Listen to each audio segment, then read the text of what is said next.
ጓደኞችን ዋሻለሁኝ ስልክ ሲደውሉ አላነሳ ሲደውሉ አያዋለሁ ግን እያየሁት ነው የሚደውሉት እና ከዛ አውቄ ከትንሽ ሰዓት በኋላ ምናምን አንስቼ እኔ ሲመቸኝ እኔ ስፈልግ ማለት ነው። ከዛ አንስቼ ሴትዮቱ ስራ አዛኝ ነው እንደገና ሴትዮቱ ክፍል ያጸዳሁ ነበር ስልክ ይዞ መግባት አይቻልም ምናምን እላቸዋለሁ። እንዴት ይታያል ይሄ? አትዋሽ። መዋሸት አይቻልም። በጣም ነው የምዋሸው እኮ መዋሸት ጥሩ አይደለም። አዳምጪሽ ጌታ መልሱን አዳምጪ። ውሸት በኢስላም قالت ام المؤمنين عائشة رضي الله عنها كان أبغض الخلق إلى رسول الله صلى الله عليه وسلم الكذب. እናታችን አይሻ ምን አለች? ከነብዩ ሰለላሁ ዐለይሂ ወሰለም ዘንድ በጣም አስቀያሚ ባህሪ ማለት ውሸት ነው አለች። ነቢያችን ሰለላሁ ዐለይሂ ወሰለም ሲናገሩ ምን አሉ?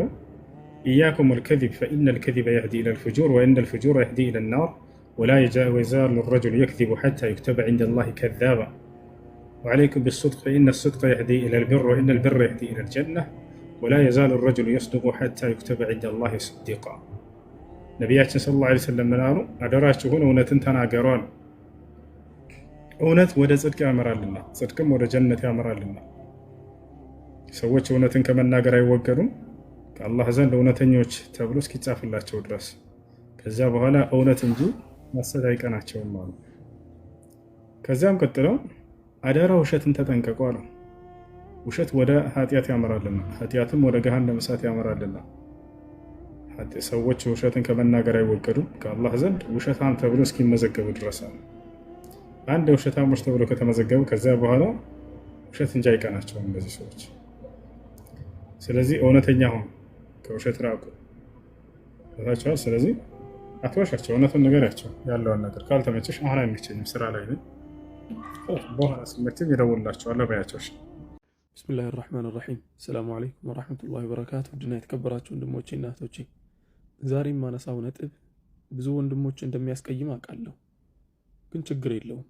እናንተ ተቀይማችሁኝ ብዙ ወንድሞችና እህቶች ከዚህ ነገር የሚድኑ ከሆነ ችግር የለውም ይገባዋልና ማለት ነው። ነጥቡ ምን መሰለሽ እህቴ፣ ምን መሰለህ ወንድሜ፣ አረብ ሀገር ላይ ለፍተህ የምታመጣው ብር ከመሬት የተገኘ ብር አይደለም፣ ደም ተተፍቶ ነው የሚመጣው።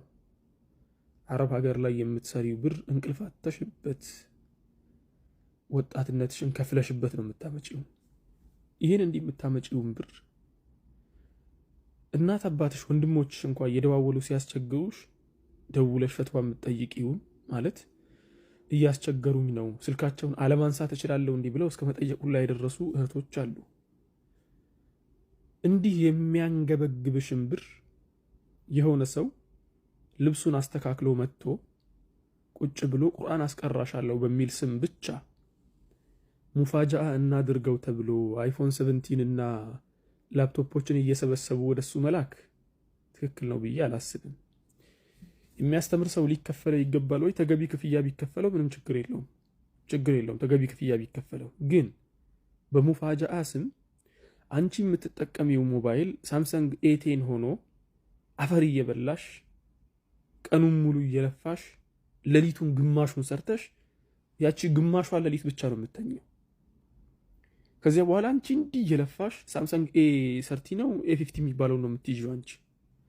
እሱ ደግሞ ምንም ነገር ሳይሰራ የሆነ 20 ደቂቃም 30 ደቂቃም አንድ ሰዓትም ዙም ላይ ገብቶ ቴሌግራም ላይ ገብቶ የሆነ ነገር ያስተምራል። ለዚያውም ደግሞ በስርዓት የሚያስተምሩትን በጣም ጥቂቶች ናቸው። ምክንያቱም ምን የሆነ ጊዜ ላይ የዛሬ 5 ዓመት ገደማ ዙም ላይ አስተማሪ ነበርኩኝ፣ ቴሌግራም ላይም ነበርኩ።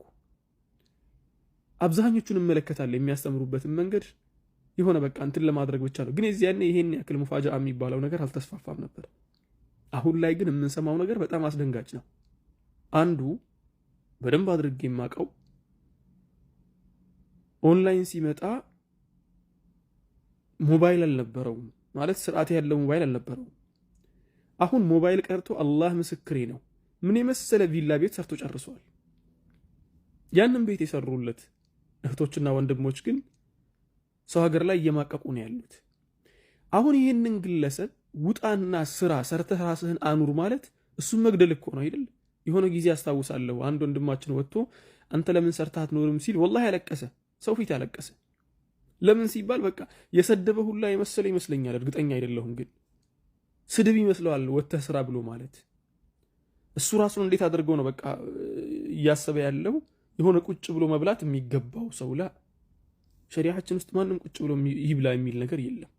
በተለይ ወጣት ሲኮን የወጣትነት እድሜ የሚለፋበት የሚሰራበት ድንጋይ ፈልጦ እንጨት ፈልጦ ምንም ነገር አድርጎ ብር ለማግኘት የሚጣጣርበትና ያንን ብር በሐላል መልኩ ካመጣው በኋላ በሐላል ነገር ላይ ለማዋል የሚገደድበት እድሜ ነው። በዚህ እድሜ ላይ ያሉ ወጣቶችን ጡረተኛ አድርጋችሁ ሙፋጃአ ነው እያላችሁ አይፎን ስትገዙላቸው፣ አይፓድ ስትገዙላቸው፣ ምን ስትገዙላቸው፣ አንዴ መኪና ስትገዙ፣ አንዴ ቤት ስትገዙ እድሜ ልካችሁን ሰው ሀገር ትማቃላችሁ። የሚያሳዝነው ነገር ግን እንዲህ ለፍታችሁ ገዝታችሁ ወላሂ የሚያመሰግን ሰው የለም። ሜይቢ ዛሬ በዚያ ሞቅታ ላይ ሊያመሰግን ይችላል፣ አመሰግናለሁ ሊል ይችላል።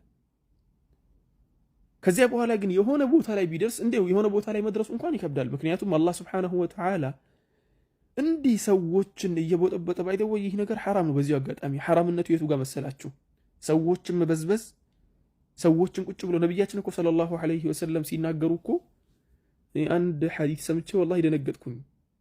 በቂያም ዕለት ሳይቸገሩ የሚለምኑ ሰዎች ምን አይነት ቅጣት እንዲሁም ሲነሱ ይላል እኮ ስጋ የሚባል ነገር ፊታቸው ላይ እኮ አይኖርም። ታውቃላችሁ ይሄንን? አጥንት ብቻ ሆኖ እኮ ነው የሚነሱት ነገ ሲነሱ። በዱንያም አይሳካላቸውም ብዙውን ጊዜ በሙፋጃአ ያው መቼስ ልመናው ሙፋጃአ ሆኗል። አሁን በሙፋጃአ የሚተዳደሩ ዱንያ ላይም አላህ ሱብሓነሁ ወተዓላ እንዲሳካላቸው አያደርግም። እንዲሁ ዱንያ ላይ ቢሳካላቸውና ቢሰበስቡ እንኳን እንዴ ሱቅ የከፈተ ሰምቻለሁ። ሱቅ ምናምን ከፍቶ እንትን ያለ ሰው አላህን እንፍራ እህቶቼ፣ ወንድሞቼ። ሙፋጃአ እያላችሁ ብር የምትሰበስቡ አላህን እየፈራችሁ አንድ ግለሰብ የሚያስተምርበት ብር የሚከፈለው ከሆነ ለምሳሌ ያክል አሁን 10 ተማሪ ካለውና ከ10ሩ ተማሪ የተወሰነ ብር ወስዶ ያ የተወሰነው ብር የሚያስተምርበት ብር ከሆነው ተግባባን፣ የሚያስተምርበት ብር ከሆነው ከዚያ ውጭ ያለውን ሙፋጃአ በሚል በአመቱ መጨረሻ ላይ መሰብሰቡ ምን አመጣው? ስለዚህ እህቴ አንድ ደግሞ ግልጽ አውጥቼ የምናገረው የሆነ ነጥብ አለኝ። ይቅርታ አድርጉልኝ። ይሄን ነጥብ ስናገር ግልጽ መሆን ስላለበት ነው። ይሄ ግለሰብ ጥሩ የአላህ ባሪያ ነው፣ ትዳር ይሆነኛል ብለሽ የምታስቢ ከሆነ ላ ልክ እንደ ቲክቶክ ጊፍተሮች፣ ስለ ጊፍተሮች በጣም ሲወራ ነበር ሰሞኑን ቲክቶክ ላይ በጣም የሆነ ልጅ አለ ይሄን ነገር የሚሰራና ጊፍተሮች ምን እንደሆኑ እንዴት ምን ያህል እንደ ሲሸወዱ እንደነበር ሁላ ይናገራልና ምን አለ አንደኛው ጊፍተር መጥቶ የሆነችን ልጅ ወይ ደግሞ የሆነ ልጅ ይደግፋል። በስንት ነው የሚደግፈው? እስከ $200,000 አውጥቶ ያው አረብ ሀገር ላይ ያው ኖርማል ነው ይሄ አውጥቶ ይደግፋል። በቃ $200,000 የሚያክል ለሱ ብሎ ኢንቨስት ያደርግና ልክ የሱ ብር እያለቀ ወይ ደግሞ የሷ ብር እያለቀ ሲመጣ ቲክቶከሩ ሌላ ደጋፊ ሌላ ጊፍተር እየፈለገ ይመጣል። ልክ እንደዚያ ነው የምትሆኑት እናንተ። የእናንተ ሙፋጃአ እየቀጠነ ሲመጣ መቼም ያው እናንተ የምትሰሩት የአልዓሙዲ ቢዝነስ አይደለም፣ ሰው ቤት ነው አይደል የሚሰራው። ሰው ቤት ሲሰራ ደግሞ ብሩ ያልቃል። ብሩ እያለቀ ሲመጣ ሌላ ጊፍተር ይመጣል አዲስ። ሌላው ባለሙፋጃአ ይመጣና የእናንተን ቦታ ተክቶ ሙፋጃአ እየሰጠ ሶስተኛ ይፈለጋል፣ ባለሙፋጃአ ማለት ነው። ሶስተኛው ባለሙፋጃአ ይሞካሻል፣ ሙፋጃአውን እየሰጠ ይጨርሳል። ከዚህ አራተኛ ባለሙፋጃአ ይመጣል። እንዲህ እየኖራችሁ ነው እድሜያችሁን የምትጨርሱት፣ በእርግጠኝነት እርግጠኛ ሆኜ የምነግራችሁ ነገር። ስለዚህ ፕሊዝ አላህን እንፍራ፣ ብራችን ላይ አላህን እንፍራ። ብሩ የእናንተ ነው አይደል? አላህን ፍሩበት። ምክንያቱም የማይሆን ቦታ ላይ ማውጣትም ተገቢ ስላልሆነ የሆነ ስራ ሰርቶ ያንን ስራ ከግብ ለማድረስ አግዙኝ ማለት ኖርማል ነው። ለምሳሌ ያክል አሁን መጽሐፍ ሰርች ያለውና ይሄንን መጽሐፍ እንዳሳትም አግዙኝና ላሳትምበት ማለት ኖርማል ነው። ግን መጽሐፍ ጽፍ ያለውና ቤት ገንቡልኝ ሌላ ጉዳይ ነው። መጽሐፍ ጽፍ ያለውና ቤት ገንቡልኝ፣ የሆነም ፕሮጀክት ልሰራ ነውና እንትን አርጉልኝ ብሎ መኪና ግዙልኝ ማለት ላ ይሄ ሌላ ነው። መኪና መግዛት ከፈለክ ራስህ መልፋት አለብህ። ቤት መግዛት ከፈለክ ራስህ መልፋት አለብህ። አይፎን 17 መግዛት ከፈለክ፣ አይፎን 16 መግዛት ከፈለክ አንተን የሚደግፉና ሙፋጃ የሚልኩልህ ወንድምና እህቶችም አይፎን የሚባል ነገር አልነኩም እስካሁን ድረስ። ከአይፎን ጋር ጥል ናቸው፣ ምክንያቱም ውድ ስለሆነ። እነሱ በለፉትና በሰሩት እንቅልፍ ባጡበት ነገር ደግሞ አንተ አይፎን የምትይዝበት አንዳችም ሸሪዓዊ ሁክም ስለሌለ ይሄን ያለው። ወንድሞች ይሄንን ሙፋጃ የምትሰበስቡ እህቶች፣ ይሄንን ሙፋጃ የምትሰበስቡም አላህን ፍሩ፣ አላህን ፍሩ። ምክንያቱም የምታደርጉትን ነገር እነኚህ እየተበዘበዙ ያሉት ወንድም እህቶችን በእናንተ ምክንያት ስለሆነ ተጠንቀቁ። ይሄን ነገር ለማለት ነው የፈለኩት። ይሄው ነው ያለው። አላህ ሱብሓነሁ ወተዓላ ቀጥተኛውን መንገድ ይምራን። የተሳሳትነውን ስህተቶችን አላህ ያርመን፣ ወንጀላችንን ይማረን። ኢን አሰብቱ ፈሚነላሂ ወኢን አኽጠእቱ ፈሚን ነፍሲ ወሚነ ሸይጣኒ ወአኺሩ ደዕዋና አኒል ሐምዱሊላሂ ረቢል ዓለሚን። አሰላሙ ዓለይኩም ወረሕመቱላሂ ወበረካቱሁ። በመጨረሻም እባካችሁ ሙፋጃአ በሚል አትበዝበዙ።